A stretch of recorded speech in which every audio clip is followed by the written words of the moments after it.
All right, let's just jump right in. We've all had those ideas, right? Those late night flashes of brilliance for a business. But how many of us actually do anything about them? So, what we're going to do here is break down a super practical, no fluff guide on how to launch a side hustle that actually makes money with as little as 500 bucks. And this is all based on the playbook of a guy who's done it over 80 times. And right off the bat, we're starting with something that might feel a little wrong. This quote, "Ignore passion, follow the profit," it kind of flips the script on everything you hear about being an entrepreneur. The idea here isn't to find your one true calling. It's about finding a path to making money first, so you can actually afford to chase your passions later on. It's a radical thought, for sure, but it's the bedrock of this entire strategy. So, who's the guy saying this stuff? Well, his name is Chris Kerner, and he's not just talking theory. He has started over 80 businesses that have pulled in hundreds of millions in revenue. So what you're about to see isn't some textbook idea. It's a battle-tested game plan for building something real, on the side, without having to quit your job or go beg for money. Okay, before we even touch on specific business ideas, we've got to talk about the mindset, the stuff going on up here. Because honestly, for most of us, the biggest thing stopping us isn't a lack of cash or time, it's a mental roadblock. So what is it? I mean, what's that number one thing that just kills great ideas before they even get off the ground? Seriously, take a second. What stopped you before? Yep, there it is. Caring way too much about what other people think. The fear of what some random person you went to high school with might say on Facebook, or the fear of looking like a fool if it doesn't work out. It's crazy how powerful that is, right? It just paralyzes so many of us. And this is how you beat it. The key, and it's a big one, is that the pain of your current situation has to be stronger than your fear of what people think. That frustration with your job, that financial stress, whatever it is, that has to become your fuel. It's got to be more important than worrying about being judged. You got to flip that switch. All right, so once we've got our head right, what's next? Well, we've got to tackle the other big trap, that endless search for a totally unique, never-before-seen idea. You know, the truth is, hunting for that new idea is usually just a fancy way to procrastinate. We think we have to invent the next big thing.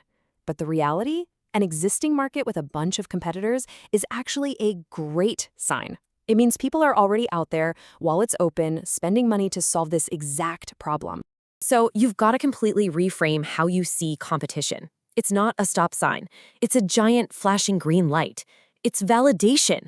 Somebody else already went out there, took all the risks, spent all the money, and proved that people will pay for this. They did the hardest part for you. Okay, so if we're not supposed to be hunting for some brand new idea, what are we supposed to do? This is where we get into the actual game plan.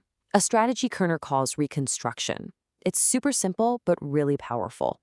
And it really is this simple. Step 1, find a business that's already working, something you're kind of interested in.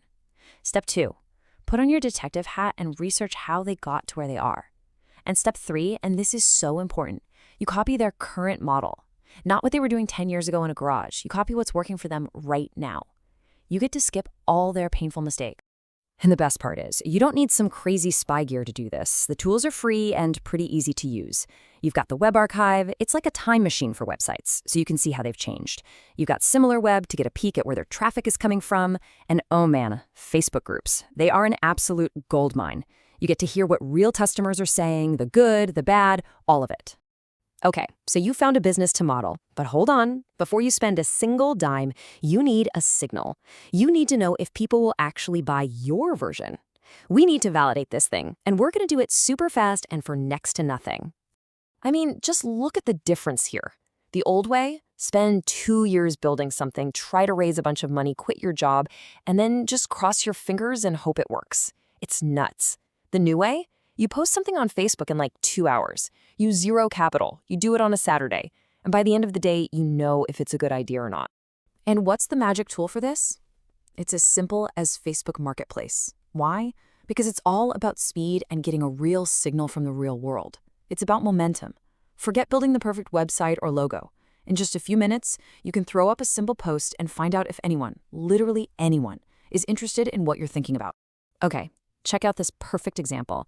Let's say you think women might want to buy creatine, but should you sell it as gummies or powder? Who knows, right? Well, instead of guessing, you just hop on an AI image generator, create a quick picture of both products, post them as 2 separate ads on Marketplace, and then you just sit back and watch. Whichever one gets more clicks and messages, well, there's your answer. The market just told you what it wants, and it only took a few hours. Okay, let's get to the really fun part. We've got the mindset, the strategy, the validation method. Now let's put it all together and look at 3 actual business ideas you could start, like right now, based on 3 different budgets. Let's start small. What can you actually build with just $500? Probably a lot more than you think. Okay, idea number 1, AI implementation for small businesses.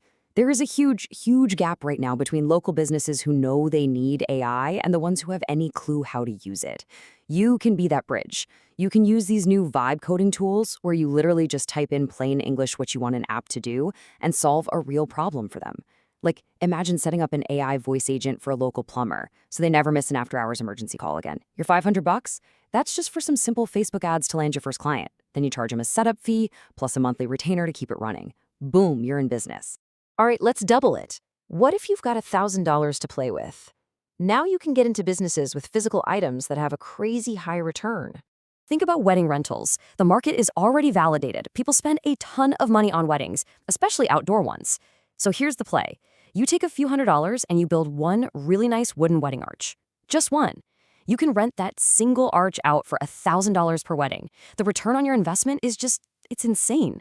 And you're not chasing down stressed out couples. You're building relationships with wedding planners who are desperate for reliable people.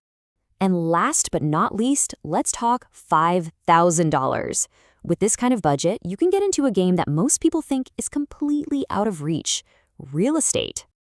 Now listen closely, because this is key. The $5,000 isn't for the down payment. It's for the due diligence, the inspections, the legal stuff, making sure the deal is solid.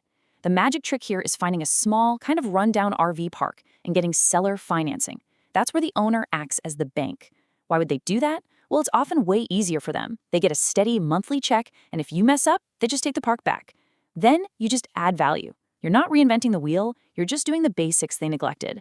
You build a decent website, you market the place, and you get more people to stay there. Occupancy goes up, profits go up.